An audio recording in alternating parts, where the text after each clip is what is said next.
Welcome students. This is the last part of this chapter, magnetic effect of electric current. We have to talk about the induced currents. We have seen that current is generated when we are moving the bar magnet towards the this coil. तो अगर coil की तरफ लेके जा रहे थे तो यहाँ पर हम करंट यहाँ पर जनरेट यहाँ पर हो रही है। इस करंट का नाम हम लोग क्या बोलते हैं, इसको इंड्यूस करंट। यहाँ पर बहुत अच्छे से समझ लीजिए, इंड्यूस करंट के जनरेट होने का जो बेसिक कॉज है that is the changing magnetic flux linked with the coil, या इस कॉयल के साथ में मैग्नेटिक फील्ड या फ्लक्स का चेंज होना। अब ये चेंज होना इंक्रीज भी हो सकता है या डिक्रीज होना भी हो सकता है। जब बार मैग्नेट इसके पास में जाता है तो मैग्नेटिक लाइन ऑफ फोर्सेस बढ़ रही होती है, मैग्नेटिक फील्ड बढ़ रही होती है, और ये जब बार मैग्नेट दूर जाता है तो magnetic line of forces decrease हो रही हैं। दोनों केसेस में हमको इंड्यूस करंट मिलती है, डायरेक्शन यहां पर बदल जाती है इंड्यूस करंट की। तो पहली बात, इंड्यूस करंट कैसे जनरेट होती है, सुन लीजिए बहुत अच्छे से। Induce current is generated because of changing magnetic flux linked with the coil. ये हो गई पहली बात कि जनरेट कैसे होती है।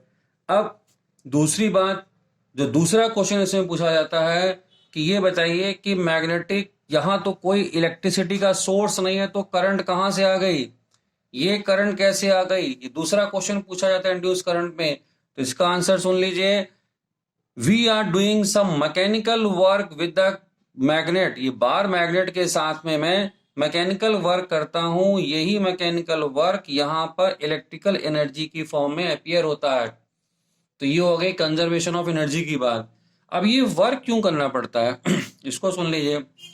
जब भी हम मैग्नेट को लेके जाते हैं इस कॉइल की तरफ को, तो ये जो कॉइल है यहां पर बढ़ने वाली मैग्नेटिक फ्लक्स लाइंस को नहीं बढ़ने देना चाहता है। तो ये अपने सामने वाले इस पार्ट में नॉर्थ पोल को जनरेट करता है। कैसे जनरेट करता है, इट फ्लोज द करंट, या इसमें जो फ्री चार्जेस हैं इस तरह से मूव करते हैं कि यहाँ पर नॉर्थ पोलैरिटी जनरेट हो जाए। तो नॉर्थ पोलैरिटी यहाँ जनरेट हो गई तो ये क्या करेगा, इसको रेपल करेगा, ये नहीं आना देना चाहता है। लेकिन हमको इस रिपल्शन के बावजूद वर्क करके हम इसको लेके आ रहे हैं, तो ये मैकेनिकल वर्क यहाँ पर इलेक्ट्रिकल एनर्जी की फॉर्म में हमको मिल गया। यहाँ क्या होता है, जब भी ये नॉर्थ पोल हमारा जो है यहां से दूर जा रहा है तो मैग्नेटिक लाइन ऑफ फोर्सेस का जो लिंकेज है इस कॉइल के साथ में वो घट गया। तो यहां पर जब ये लिंकेज घट गया तो ये अब जाने को अपोज करता है, ये जाने नहीं देना चाहता है। तो यहां पर ये अपने अंदर साउथ पोल को जनरेट करता है। कैसे जनरेट करता है, यहां पर करंट इस तरह से फ्लो होती है इस कॉइल में कि ये एंड साउथ पोल बन जाए। अब ये फोर्स ऑफ अट्रैक्शन लगाता है, इसके ऊपर फोर्स ऑफ अट्रैक्शन लगाता है, तो ये यहां पर अब इसके अट्रैक्शन अगेंस्ट में हम यहां पर वर्क कर रहे हैं, इस बार मैग्नेट को लेके जा रहे हैं, यहाँ पर डिक्रीज कर रही है मैग्नेटिक लाइन ऑफ फोर्सेस। तो जो डिफ्लेक्शन यहाँ पे आया था उसके अपोजिट डिफ्लेक्शन हमको यहाँ पर मिल जाता है।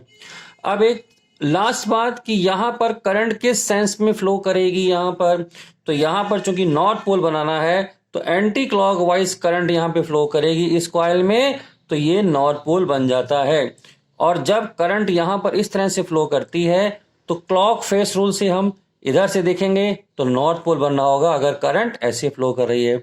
यहाँ पे देखेंगे तो साउथ पोल बनना होगा।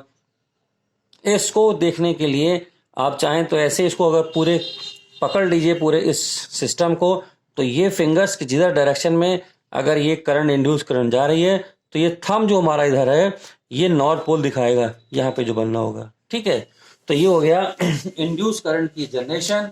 हम यहाँ अपने देखिए कि इंड्यूस करंट कैसे जनरेट होती है, law of conservation of energy कैसे अप्लाई होता है, और फेसेस कैसे यहाँ पर बनते हैं, और सेंस ऑफ डायरेक्शन करंट का क्या होता है इसके अंदर। आइए यहां पर देखते हैं हम एक और छोटा सा टॉपिक है कि जब भी करंट कैरिंग जब भी सिंपल कंडक्टर को हम प्लेस करते हैं मैग्नेटिक फील्ड में तो करंट की डायरेक्शन हमको कैसे मिलती है। यहाँ पर एक्चुअली हम यहाँ पे फ्लेमिंग्स के राइट हैंड रूल की हम बात करेंगे। तो फ्लेमिंग का राइट हैंड रूल मैंने आपको बताया था कि ये हमारा जो है ये डायरेक्शन हमारी थी मैग्नेटिक फील्ड की, और अगर इस डायरेक्शन में थंब के डायरेक्शन में अगर कंडक्टर मूव करता है तो मिडिल फिंगर की डायरेक्शन में हमको करंट की डायरेक्शन, इंड्यूस करंट की डायरेक्शन मिलती है। तो यहाँ पर देखिए हमने ये नॉर्थ से साउथ एक मैग्नेट यहाँ मैनेज किया है। ये फील्ड लाइंस हमारी रेड कलर से शो हो रखी हैं। ग्रीन कलर से लिखा हुआ है motion of the conductor. Conductor ये ऊपर की तरफ को मूव कर रहा है, कंडक्टर यानी इसकी हम बात कर रहे हैं।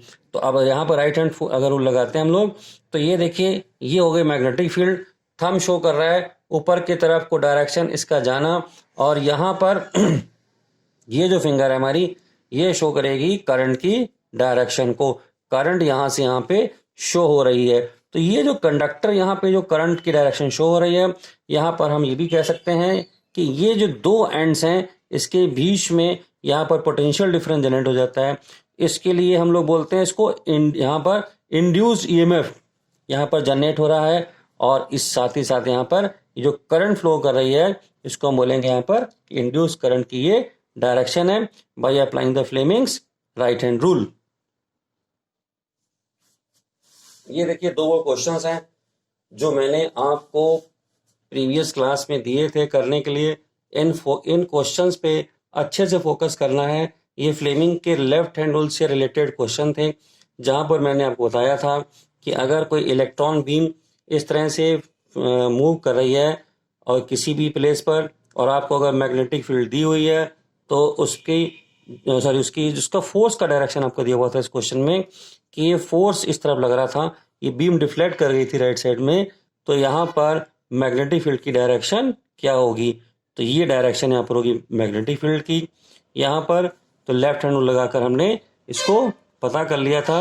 अगर ये देखिए इलेक्ट्रॉन की डायरेक्शन तो याद रखिए, तो जो फ्लेमिंग का रूल जब लगाएंगे तो हम लोग रिवर्स डायरेक्शन में लगाते हैं। हम लोग इसको इधर की तरफ को इस तरफ से, यानी कि ये जो हमारी फिंगर है कौन सी करंट वाली फिंगर है, अगर हम इधर लगाना चाहते हैं तो इसको इधर लगा लेंगे और तब हम इसको दिखाएंगे ये इस तरह से। ये की जो डायरेक्शन हमारी मैग्नेटिक फील्ड की ये डाउनवर्ड डायरेक्शन में, यहाँ पर वर्टिकल डाउनवर्ड डायरेक्शन में हमको मैग्नेटिक फील्ड यहाँ पर मिलने वाली है, क्योंकि इस तरह से देखिए ये यहाँ पर थंब गया इधर और फिंगर गई हमारी इस डायरेक्शन में। ओके, तो इसी तरह से ये क्वेश्चन हमारे प्रोटॉन से रिलेटेड था। You must see these questions properly. Okay, तो इसके सारे टॉपिक्स स्टूडेंट्स अब कवर हो गए। Okay, bye students.